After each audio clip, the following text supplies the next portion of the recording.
Good morning, children. Today we are going to discuss about another important concept that is related to the digestion. Digestion. So we discussed the complete process of digestion, ingestion, digestion, absorption, assimilation, and we are going to discuss about next concept that is called digestion. What is digestion? So digestion after absorption, absorption after assimilation, assimilation after remaining waste is there or not? That waste we should have to send out. The digestive waste and unabsorbed substances in the lumen. So digestive waste and unabsorbed substances in the lumen of ileum, or otherwise digestive waste or unabsorbed substances in the ileum enter into the large intestine. So enter into the large intestine. Duodenum, jejunum, ileum. Ileum to the waste, unabsorbed substances and digestive waste enter into the which one? Large intestine. So what is that unabsorbed and waste? It mostly contains roughage. It mostly contains roughage. The roughage is utilized by, this waste is utilized by symbiotic bacteria. In our large intestine some symbiotic bacteria present which are produces the vitamin B12. So in the large intestine, and for the production of vitamins like vitamin K, vitamin B12, like other metabolites, this is useful. Next, another important one, and all these substances are absorbed in the colon along with water. So what are the vitamin K metabolites are there or not? They will be absorbed into the large intestine part is there or not? Colon. So colon, it will be absorbed along with the water. Remaining the waste. The waste is there or not? Is then solidified into fecal matter in the which one? Very very important, into the rectum. The fecal matter will go to which part? Rectum. So the fecal matter initiates a neural reflex rectum. So now that filled rectum, filled in the sense, what will happen? Neural reflex urge on desire for its removal. Urge or desire for its removal. So neural reflexes are very useful. Urge or desire for its removal. So that removal is only we are calling what you called defecation. What you call we are calling defecation. So this is called defecation. So it's a voluntary process and is carried out by peristaltic movements. Voluntary process and carried out by which one? Peristaltic movements. Next, the calorific values we are going to discuss. So the removal of waste is called defecation, is because of peristaltic movements and what is called neural reflex, it is workout. Okay. Next important concept is we are going to discuss about caloric values of carbohydrates. Caloric values of, next topic is what? Caloric values. This is one. Next topic, caloric values of which one? Carbohydrates, proteins and fats. Caloric values of carbohydrates and proteins. See, we obtain energy. We obtain energy 50% from carbohydrates, 35% from fat, 15% from what is called proteins. So 50% carbohydrates, 35% fat, 15% protein. Next, another important one, 400 to 500 gram carbohydrate is required per day. So we required about 400 to 500 grams carbohydrates, 60 to 70 grams fats and 65 to 75 grams proteins required per day for our metabolic activities. And based upon not only exact this one, why? Based upon balanced diet of each individual. So balanced diet means this is a balanced diet, but the balanced diet of each individual, balanced diet means what? All the proteins, nutrients which are how much required, that much is there, in the sense that kind of food is called balanced diet, or that kind of diet is called balanced diet. So according to the age, suppose children have more carbohydrates, more proteins. Middle age people some amount, old age people little, gender, some women have more, female have less, male have more and female have less amount. So like that, based upon age and gender, level of physical activities, okay, so that time they require different amount of what you call carbohydrates, fats and proteins. Next, another important case is physical activities, more in the sense more amount of food is required. So that is a very important point. Next, special conditions and other conditions such as at the time of pregnancy and lactation, more amount of carbohydrates, fats and proteins required. Why? Because for the growth of baby and for the providing nourishment to the baby, compulsory more mother should have to take. So like this, calorific values, especially we are discussing carbohydrates, proteins and fats. So 50% of carbohydrates, 35 we are getting obtaining energy from carbohydrates 50%, from fat 35%, from protein 50% we are obtaining. In that, daily, you believe or not, 400 to 500 grams of carbohydrates, 60 to 70 grams of fats, 65 to 75 grams of proteins per day we require. And this balanced diet will change according to age and gender at the time of pregnancy and lactation. So what is carbohydrate? That is very important. This point we are going to discuss now. The carbohydrates are sugar and starch. Carbohydrate means what? Sugar and starch. So it is a cellular fuel, very important, major source of the cellular fuel which provides energy. Carbohydrate is a major cellular fuel, it provides the energy, very important. The caloric value of carbohydrate is, the calorific value or caloric value of carbohydrate is 4.1 kilocalories per gram. That is important. And its physiological fuel value, calorific value 4.1 exactly. Physiological value means 4 kilocalories approximately. Like that you can consider. It is in the laboratory they done experiment and get bomb calometer. It is normal burning after we will get that is one physiological. So carbohydrate caloric value 4.1 kilocalories per gram. The carbohydrate physiological value 4 kilocalories per gram. At the same time, fats or lipids. Lipids or the fats or derivatives of fats are also the best reserved food stored in our body, which is used for the production of energy. Best reserved food is fat. So here it is, a fat has a caloric value 9.45 kilocalories is a very important need bits. 9.45 kilocalories. Physiological value, what you call physiological fuel is 4 kilocalories per gram. Fat. So physiological caloric value 9.45 kilocalories for fat and physiological fuel value 9 kilocalories per gram. Come to the proteins. Proteins are the source of amino acids, so required for the growth and repair of the body cells. They are stored in the body. Okay, they are stored in the body only to certain extent. Large amounts are excreted. Only certain amounts only it will be. Proteins are required for repairing, metabolic activities, growth, everything. They will store in our body, but large will be excreted as a nitrogenous waste. So the physiological value of 1 gram of protein, what you called 5 point, very important. So physiological fuel value 1 gram of protein is 5.65 kilocalories, and caloric value, caloric value is 4 kilocalories respectively. So caloric value is 5.65 and physiological value is 4 kilocalories. Caloric value 5.65, physiological value 4 kilocalories per gram, you know very well. So it's a caloric value 5.65 CV and the physiological value 4 kilocalories, these proteins. Okay, next, World Health Organization daily requirement, World Health Organization daily requirement, they said the protein daily requirement, how much, 1 gram per 1 kg.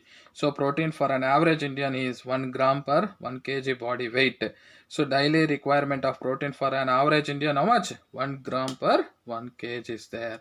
So like this, come on, carbohydrate, sugar, starch. Cellular, it's a cellular fuel energy source. So carbohydrate, you know very well, caloric value 4.1 kilocalories per gram, physiological value 4 kilocalories gram. Fat caloric value 9.5 kilocalories, physiological fuel value 9.4 kilocalories. Proteins 5.65 kilocalories, caloric value 4.0 kilocalories per physiological value. So excess amount will be eliminated in the nitrogenous waste. Okay, World Health Organization told about daily requirement of protein for 1 gram for 1 kg.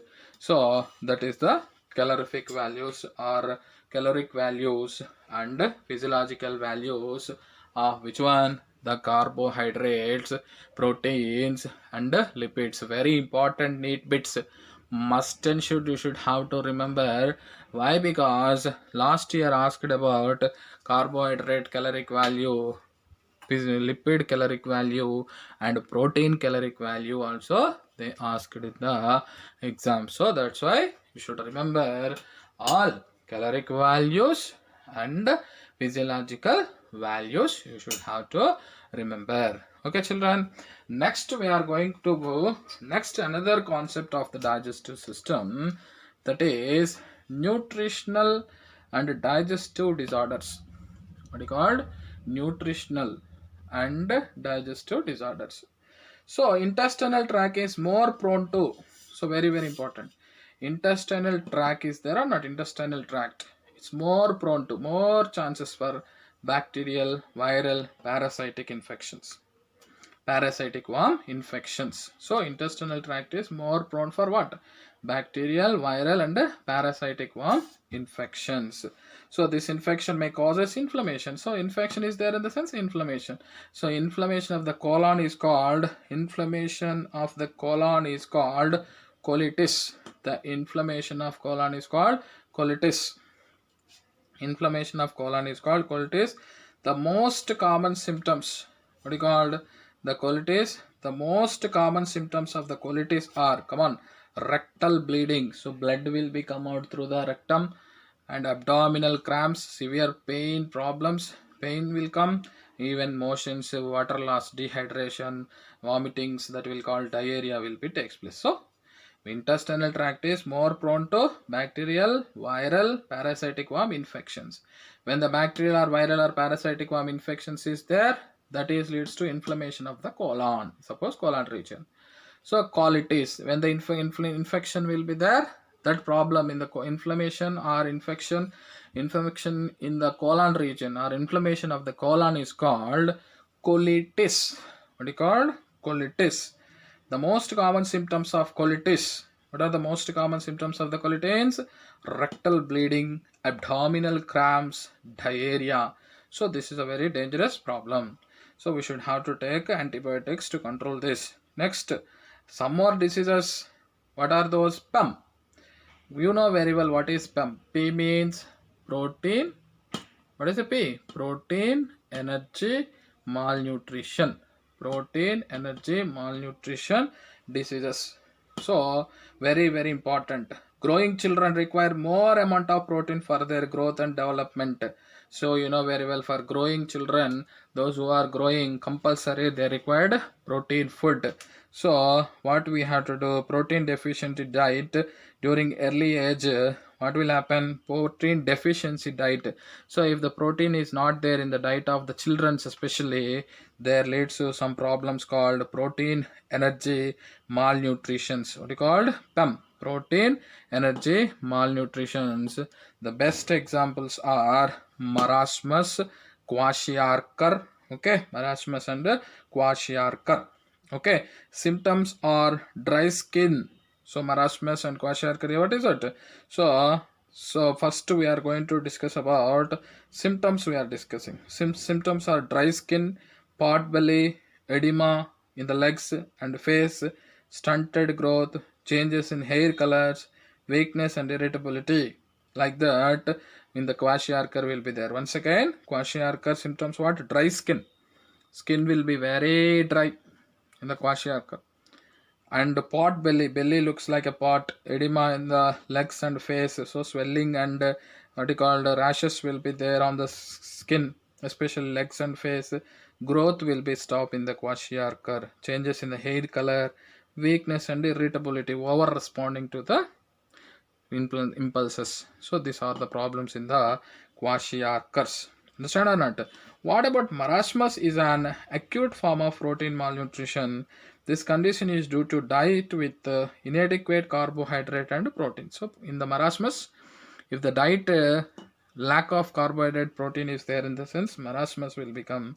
Such children suffer from diarrhea. Marasmus symptoms what? Diarrhea, body becomes lean and weak with reduced fat and muscle tissue within the folded skin. So kwashiorkor, marasmus, indigestion, constipation, vomiting, jaundice, liver cirrhosis, gallstones, like that some other infections are there. So what are the symptoms of kwashiorkor? Number 1, dry skin, pot belly, edema in the legs and face, stunted growth, changes in hair color, weakness and irritability. Marasmus symptoms: suffer from diarrhea, body becomes lean and weak, and with reduced fat and muscle tissue, thin and folded skin will be there. Like this, the dangerous problems are there due to deficiency of protein and energy, malnutrition. So children, observe very carefully. Digestion we are discussing. It's a digestive waste which is formed after absorption and assimilation. That will be unabsorbed substances in the ileum will go to the large intestine. The large intestine, the waste mostly contains fiber called rogage. The rogage is utilized by symbiotic bacteria in the large intestine for the production of vitamin K and other metabolites. So absorbed in the, so these all vitamins K and metabolites absorbed in the colon along with the water. The remaining waste is there, that is called fecal matter, will store in the rectum. So after filling the rectum, neural reflex urge or desire for its removal will become, call will come. That is called defecation. So voluntary process carried out by peristaltic movements, contraction and relaxation, like that. The calorific values of carbohydrate, proteins and fats we are discussing. So 50% of carbohydrates required energy, though we are obtaining energy 50% from carbohydrates daily, 35% from fat, 15% proteins. So 400 to 500 gram daily. How much required carbohydrates and proteins and fats? Balanced diet, 400 to 500 grams carbohydrates daily required, 60 to 70 grams fats required, 65 to 75 gram proteins per day required. But this balanced diet will change according to the age, gender and pregnancy and lactation time. This what you call this balanced diet will be changed. Why? Because while you are doing exercise, compulsory you should require more. At the same time, pregnancy and lactation time, compulsory more amount of what you call food items required. So balanced diet will be changed according to the age and gender. So carbohydrates, major source of the energy. So starch plus sugar, cellular fuel, major source for energy. So carbohydrates calorific value 4.1 kilocalories per gram, physiological value 4 kilocalories per gram. So what's the difference between caloric and physiological? Caloric means exact in the laboratory testing after in the bomb calorimetry we will get it, or normally we check in the sense this one. So 4.1 kilocalories for caloric value, physiological value 4 kilocalories for carbohydrates. Fats, very important and very reserved or stored food. It's a very good energy source. The caloric value of fat is 9.45 kilocalories. Physiological fuel value 9.4 kilocalories per gram. So 9 kilocalories. Proteins 5.65 kilocalories for caloric value. 4 kilocalories for what is called, this is the most important one. What is this one? Physiological value. So World Health Organization clearly said daily requirement of the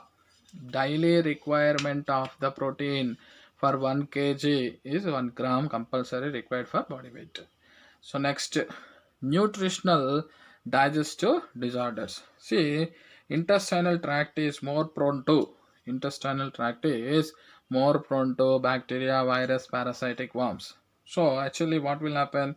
Inflammation of the inner lining of colon is called So some bacteria, virus, parasitic or infection is there in the sense, what will happen?